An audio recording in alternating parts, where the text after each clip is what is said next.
Good morning, CLP team. Hope everybody had a great weekend. All right, so last week we talked about the on-site routine, and the week before that we talked about the morning routine.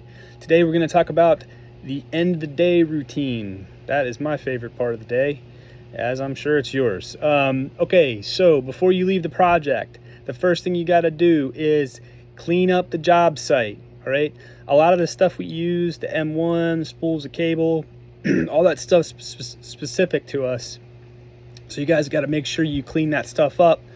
First, because it's the right thing to do, and second, because it's very easy to know that it was our stuff. So got to do that. The second thing you got to do is put your materials and tools back on the vehicle. Those tools and those materials are super expensive, and so we need to make sure we put those back on the vehicle. If you're a crew leader, you're responsible for those too. So keep that in mind. The third thing that we're going to do is we're going to call our area manager. Hey man, just letting you know we're done for the day. And we're going to give them a call because they may want us to let the customer know something or look at something before we leave the job site. Before you leave the job site, call your area manager. The next thing we're going to do is we're going to call or text our on-site contact. Now at the end of the day, a lot of times these guys are already gone, so you can just text them and say, hey man, we're all done for the day. We'll be back tomorrow, or if we're not going to be back that week, you just say, hey, reach out to Matt for scheduling, or Matt, or whoever your area manager is for scheduling.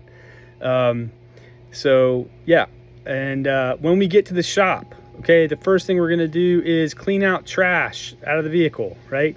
So we've got to make sure we keep those vehicles clean. You guys spend a lot of time in there, and we got to make sure we clean them out. Don't leave your hamburgers and your hot dogs laying up in there. It's disgusting. You're going to take the loose materials out of your vehicle unless you're using them the next day. So if you're using them the next day, you can leave that stuff in there. But if not, you got to take it and clean it out, okay? If you're a crew leader, let your technicians go home while you work on your highlighted drawing. Get your photos. Take a photo of the highlighted drawing and complete your work order. Upload your photos and your highlighted drawing, do your job cards, and then you're going to put your folder back into the cabinet if you're not going there the next day. So if you're the last one to leave, be sure you set the alarm. So with that being said, that's the end of the day routine. End of the day routine. Hope all you guys had a really great weekend and have a really safe week. So be safe and God bless.